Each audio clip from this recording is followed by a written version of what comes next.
नमस्कार। बालों के इलाज के लिए पीआरपी कराना चाहिए? कल हमारे एक दर्शक ने क्वेश्चन पूछा, तो मैं आज आपसे बात करूंगा और इसकी छोटी डिटेल दूंगा आपको कि बालों के इलाज के लिए पीआरपी करने से फायदा होता है क्या। तो इसके विभिन्न पहलुओं पे मैं ये आपको वैज्ञानिक दृष्टि से एक लाभकारी जानकारी देने जा रहा हूं आपको। बालों की बीमारी से आपका क्या तात्पर्य? तो बालों में एंडोजेनेटिक एलोपेशिया सबसे कॉमन एक प्रॉब्लम होती है, जिसमें जेनेटिक्स और हार्मोन्स के मिलन से बालों के गिरने का सिग्नल मिलता है, जिसे हम एंडोजेनेटिक एलोपेशिया होते हैं। और ये गंजेपन का और बाल के पतलेपन का सबसे कॉमन कारण बना जाता है। यदि अर्ली स्टेज पे यदि हम पीआरपी करते हैं तो एंडोजेनेटिक एलोपेशिया में इसका फायदा जरूर होता है। क्या होगा वो मैं आपको आगे बताऊंगा। दूसरी कौन सी कंडीशन है? कई बार बाल पतले हो रहे हैं, फीमेल्स में भी हो रहे हैं, बाल ज़्यादा झड़ रहे हैं, कई बार टेलोजन इफ्लूवियम होता है। उस कंडीशन में भी पीआरपी लेने से फायदा हो सकता है।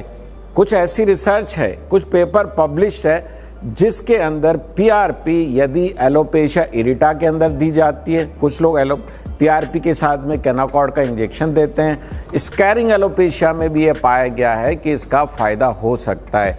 तो यदि मैं आपको कहूं कि बालों की बीमारी, जिससे मोस्ट कॉमन क्वेश्चन क्या है, बालों की वो कौन सी बीमारी है?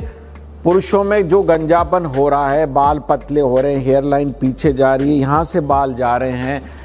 फीमेल्स के अंदर थिनिंग आ रही है, काफ़ी थिनिंग हो गई है, उनके विटामिन्स और उन सबको करेक्ट करते हैं। और यदि हम पीआरपी देते हैं तो पीआरपी का फायदा होगा।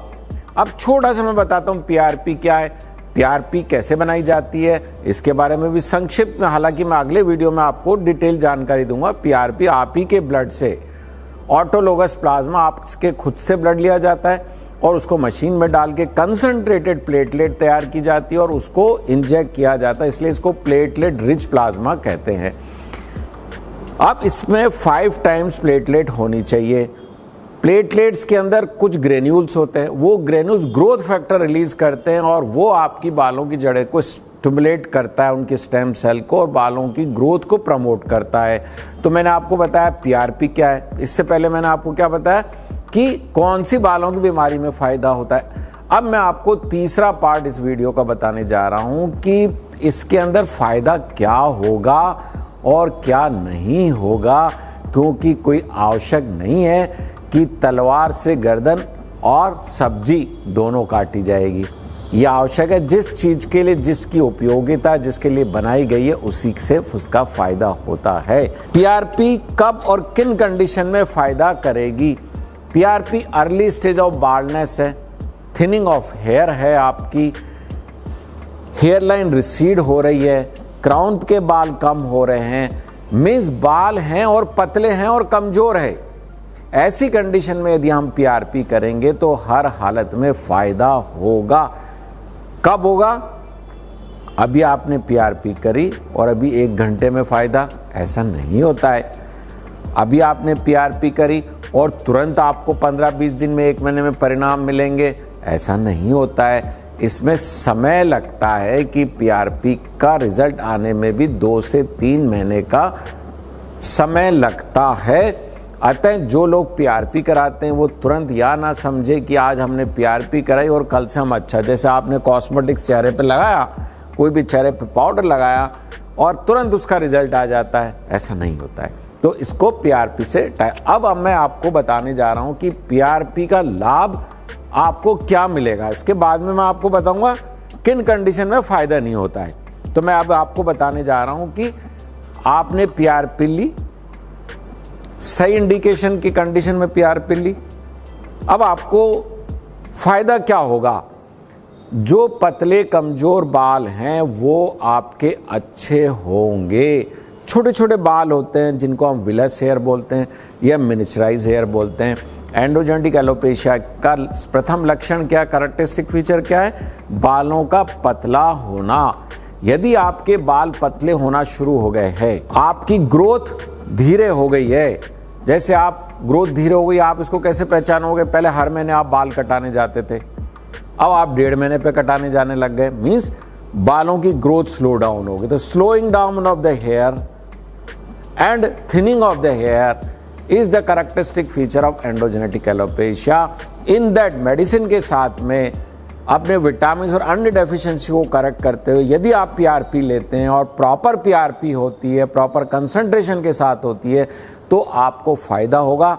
रिवर्सल ऑफ मिनिचराइजेशन होगा, मतलब पतले बाल वापस मोटे होने लगेंगे, आपकी बालों की मोटाई बढ़ेगी, बालों की डेंसिटी बढ़ेगी, जो बहुत बारीक बारीक बाल है जो आपको नहीं दिख रहे थे वो भी एडल्ट हेयर में कन्वर्ट होंगे।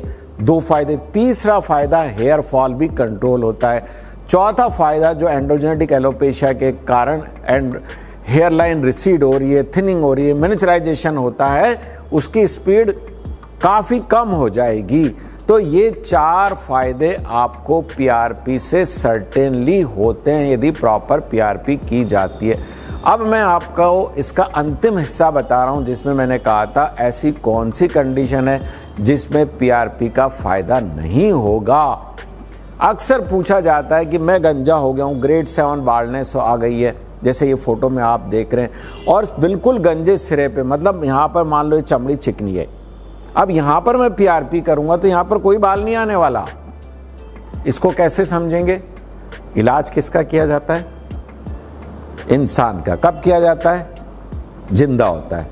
क्यों किया जाता है? वो बीमार है। लेकिन क्या कभी आपने सुना है किसी की डेथ हो गई और उसका इलाज किया जाता है? नहीं ना।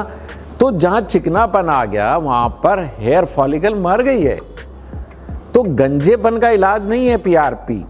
अक्सर इसमें भ्रम आता है कि भाई मैं गंजापन हो गया, मेरे को ट्रांसप्लांट नहीं कराना है, तो मैं तो पीआरपी करा लेता हूं यार, क्योंकि पीआरपी के तो इतने पैसे लगते हैं, हेयर ट्रांसप्लांट तो सर्जरी है। तो नहीं, पीआरपी, दवाइयाँ, मेडिसिन, ये सब चीज़ें कब काम करती? जब बाल है और बीमार हो गया है, कमज़ोर हो गया, पतला हो गया, छोटा हो गया, स्पीड नहीं है, लेकिन बाल की जड़ है ही नहीं, पूरा चिकनापन हो गया है, रंध्र बंद हो गए। ऐसी कंडीशन में यदि आप पीआरपी करोगे तो फायदा नहीं होगा। आप इसको ऐसे भी समझते हैं कि खेत में आपने बीज डाला, 1 साल तक ना पानी डाला ना कुछ डाला और बीज मर गया, उसके बाद में पता लगा यार अपन ने बीज डाला था, अब अपन ऐसा करते हैं इसमें खाद भी दे देते हैं, पानी भी दे देते हैं, तो क्या बीज से पौधा बनेगा? नहीं बनेगा ना। तो जब बीज मर गया है, खत्म ही हो गया है वो, तो फिर आप कितनी भी खाद डालो, कितनी भी दवाइयाँ डालो, पानी दो, उससे पौधा नहीं बनेगा। इसलिए जहाँ पर जड़ मर गई है उससे पीआरपी करने से कोई भी फायदा नहीं होगा। तो दोस्तों, मैंने आपको पीआरपी के बारे में बताया कि पीआरपी से एंड्रोजेनेटिक एलोपेशिया में, टेलोजन एफ्लूवियम में फ़ायदा होता है, प्रॉपर तरीके से ली जाती तो फ़ायदा होता है, और इसका तुरंत रिजल्ट नहीं आता है। कम से कम हमको 3 से 6 पीआरपी 1 महीने के अंतर पर हम एडवाइस करते हैं। और पीआरपी से क्या फ़ायदा नहीं होएगा? बाल नए नहीं उगेंगे, मतलब जहाँ पर बालों की जड़ मर गई है उससे नए बाल पैदा होंगे, ऐसा नहीं है। तो मैं ये कहूँ कि गंजा होने से रोकने में फ़ायदा हो सकता है, हेयर फॉल में फ़ायदा होता है, पतले बाल को मोटा करने में फ़ायदा होता है, लेकिन जहाँ बाल मर गए उस वहाँ पर पीआरपी से कोई फ़ायदा नहीं होता है। फिर भी आपको आपके डॉक्टर से आपकी समस्या के अनुरूप आपको उससे परामर्श लेना है। मैंने आपकी ये जानकारी आपकी एक बेसिक नॉलेज के लिए दी है, लेकिन राइट डिसीजन जो आपका ट्रीटिंग फिजिशियन है वो ही देगा। धन्यवाद। Thank you.